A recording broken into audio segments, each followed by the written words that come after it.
Okay. So first off, I need to apologize to everybody. I only found out about this conference 5 days ago, and I don't have the best preparation going. So I thought I would do a survey of some crazy things I've seen in the field, and yeah, a little bit about me.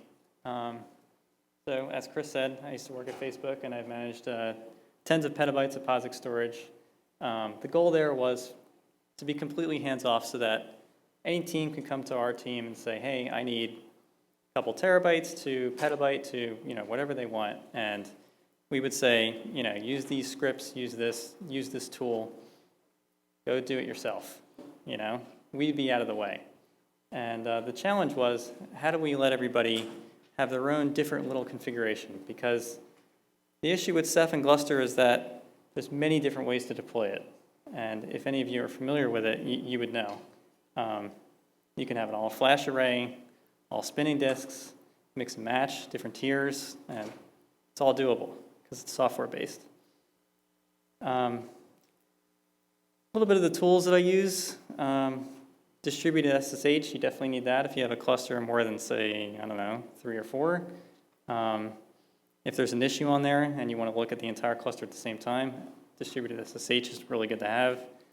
Python, C, GDB, because you need to dig into this code, and since the code's available, we can jump in there when we have problems. And I'm always asking questions when people come to me and say they want to jump onto the shared storage that I have.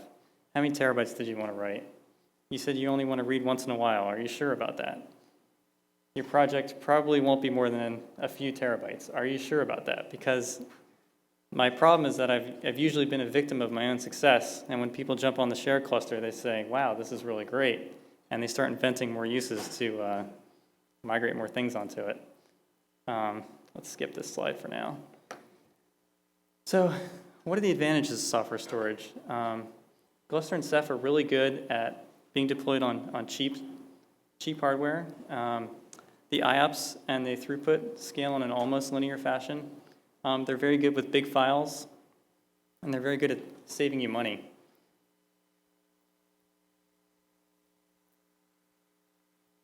Where are the problems? Definitely small I/O, and I made a note here. Please stop writing 4K to my cluster. And enterprise storage is probably always going to be better here because they have cache and flash and very expensive ways of getting around this. Fiber channel support is still very lacking in distributed storage. And a lot of operations that people are really familiar with, like ls-l on the command line, they feel particularly slow because you're going out over a network, you're asking the cluster, hey, give me all these things in this directory, and then it has to come back to you. Usually you may get that response back almost instantaneously locally, but when you're on a network cluster, even if it comes back in 1 second, it feels really slow.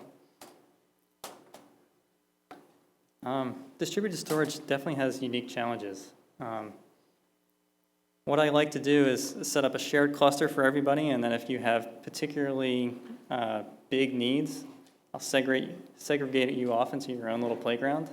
And I played a lot of who's stomping the cluster. Very tough challenge because someone may decide I'm going to deploy 1,000 Rsync jobs on my cluster, and it's all going to go to my distributed storage, and suddenly it hangs the cluster, and everybody's wondering what's going on. ls-l I mentioned is a challenge because it asks the cluster to do a lot of read-dir pluses, and those can be expensive. And I made a little note here about who should take the hit with fan-out, NFS versus fuse, and the reason for that is specifically with Gluster, is the way it works is when you mount over NFS, it's point-to-point to the cluster with v3. With v4, it changes. But with fuse, it fans out and connects to the cluster all at the same time. So if you were to write 1 megabyte with fuse, it would write 3 megabytes out, depending on your replica level. If you would write 1 megabyte with NFS, it would write 1 megabyte out, and then on the back end, it would write out 2 more megabytes. So depends on how you want to set up your networking. One server can take down the cluster. I've seen this a lot with Gluster. It's not supposed to happen, but it does. And I made a note to always defrag your clusters. I know that everybody says that's not a problem with Linux, but it still is. I've jumped on clusters that someone has said it's slow, and I looked at the defrag level or the fragmentation level on XFS, and it would say 99 or 100%. Definitely needs to get fixed. Oops. So I put a little picture here from Ceph's wiki, and it's actually a very similar situation on Gluster.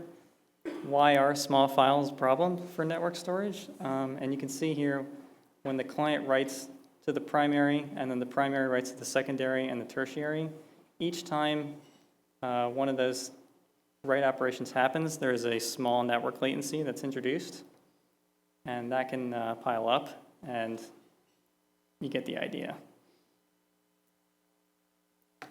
So what have I been using Gluster for?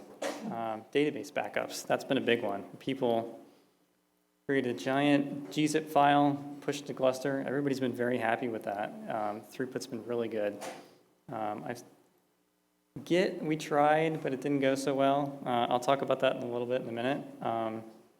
We used home dir mounts on Gluster. That was very successful. And laptop backups for engineers. That was also very successful. So what happened with Git on Gluster? So a team came to me and they said, we've noticed that your Gluster is quite fast, a lot of IOPS, scales very well. We'd like to deploy Git on that. Let's try it. So we did.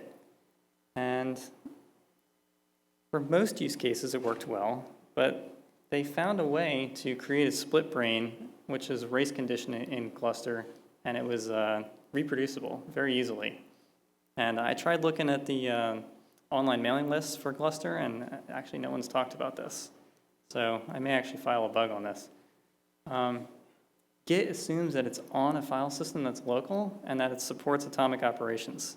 And if anybody know about atomic operations, it's very hard to do with distributed storage, especially renames. And because of that, that causes a split brain such that you write out to 3 replicas on Gluster, and they all disagree about what the shape of the file looks like. And what it does is, if that happens, and you try to read or write to it again, it just gives you an I/O error. So it says, throws up its hands, I don't know what's going on, I need an adult. Rsync on Gluster. This has been very problematic as well. So what's the background of this? So we had different data centers, and I'd have a service that would deploy onto Gluster, and then eventually they'd get big enough and they would say, I want to do a DR site. And I tell them, we don't have support for that right now in Gluster, but you can do it however you want. So they say, this is easy. I'm going to create an Rsync job and cron it once a minute and send everything to the East Coast or the West Coast, wherever you want it. And this runs on over an NFS mount. And this is great, right? It works until Gluster experiences a tiny hiccup, which hangs your NFS mount for any given amount of time. And then the rsyncs pile up. And most people did not think to put in their job something that says, if rsync is already running, don't run it again. So, okay, I jump on the cluster and I fix it, fix the hang, and it comes back. And while that was going on, all these rsyncs piled up, and then they come back and they all do lots of redirs, lots of syncs, and it just, again, hangs the cluster. So it creates this problem that's difficult to fix. You got to go find who is the client that's doing this, kill off all their rsyncs.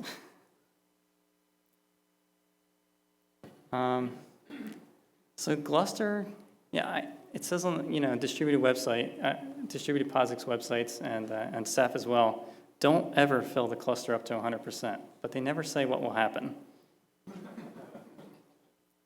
We found out. So a couple times I handed off a cluster to another team and said, go have fun. And they kind of treated it as a black box, wrote to it forever, and filled it up to 100%, and then came to me and said, oh my God, we can't write to the cluster anymore. So I jump on there, and everything is hung. All the Gluster daemons are crashed, and the logs are just cut off. So what do we do? Throw someone's data overboard, RMRF all the data, create a new cluster, and then migrate some of the data off to it. These are all choices because Gluster's easy. It just kind of glues file systems together, and you can SSH and pull off your data if you want. And the surprising thing was when I cleared up some of the space on the cluster and I restarted Gluster, it just self-healed and came back like nothing happened. I didn't expect that. I still haven't tried this with Ceph, and I've asked the devs what would happen, and they just said don't do it. So one of the things I wanted to do at CSC, which is the previous place I worked at, was they had very expensive enterprise storage, to the point where they were getting probably ripped off, and they didn't know it. Well, maybe they knew it and they didn't care.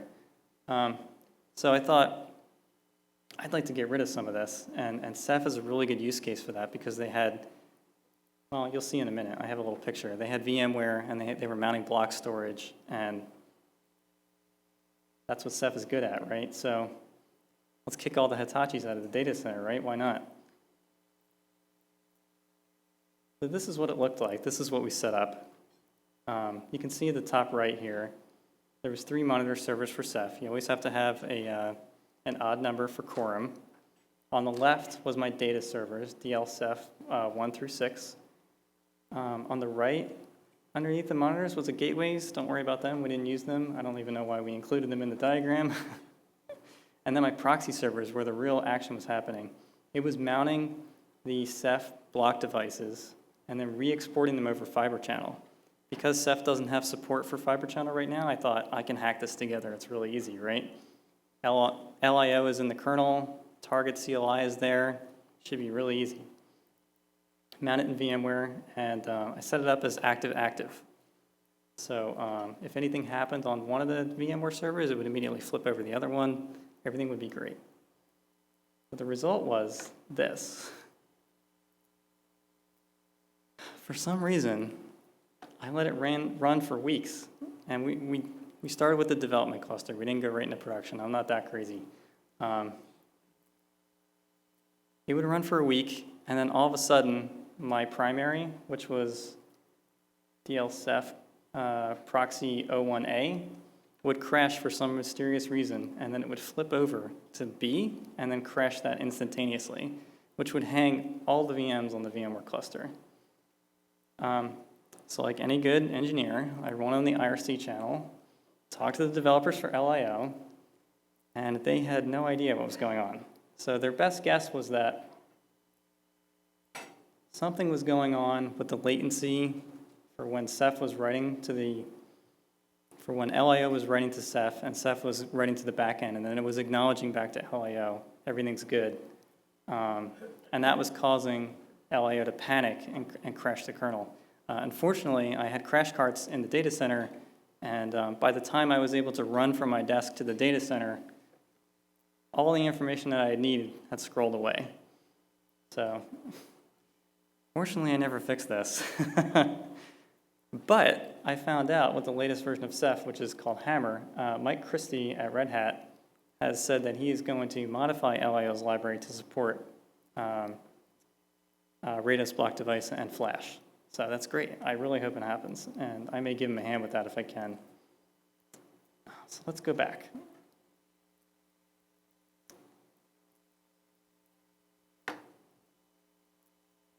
So backups are challenging on distributed storage, and I asked the question, like, when are backups pointless? I mean, they're never pointless, but they're never pointless, but they are very challenging. Like, if you have a 20 petabyte cluster, how do you back that up from the East Coast to the West Coast? I was thinking maybe you could shift the burden to the client. Can you write twice? Can you write to the West Coast and the East Coast simultaneously? Maybe it's really easy. We talked about rsync hell. Geo-replication multi-master, this is something that Red Hat's working on, and still in the works. I think it landed in 3.6, I might be mistaken. And if your turnover rate is really quick, maybe it doesn't matter, I don't know. But it's just kind of a philosophical thing. How do you back up huge amounts of petabytes? I don't know. We actually didn't do much backups. I was the backup, so I didn't have to think about that so much.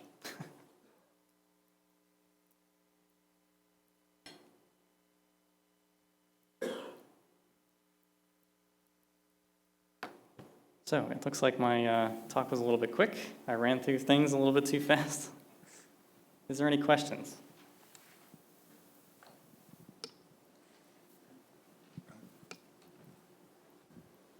Sure, go ahead. Yeah, in practice, when you run large amounts of, at least in our experience, when you run large amounts of Gluster and Ceph, you run into limits, and they just can't scale beyond a certain size. Oh, yes, that's a good question. One of the things you typically end up doing is creating a structure where you divide up, a couple petabytes here and a couple petabytes there, and manage with the infrastructure over that. There doesn't seem to be any general tools to do that, and people do this and don't talk about it or don't do it, and the systems never work. Do you have any experience, suggestions of how you would actually scale up beyond the limit of Gluster and Ceph? Yeah, it's a great question. So I was thinking that the limit right now we're estimating for Gluster is that, and I actually had a slide in this, but I deleted it because I thought it was silly, 300 to 400 servers in a cluster. We think it may not go past that, and the reason is that it may run out of sockets. All the bricks on the back end need to talk to one another. I actually don't know what the limit of Ceph is. I remember reading on Gluster's website that they said it would scale to Bronto bytes, and I had to look that up. Yeah, I know. No, it's not scaling to Bronto bytes. So what we did at previous places was we had a chart of the throughput of the cluster, and we kept adding people to this shared cluster until the throughput hit a certain ceiling that we knew of. And then after that, we would break it off into smaller pieces. So we may split it in half. But there was no really hard and fast rule for doing that. And I understand what you're saying.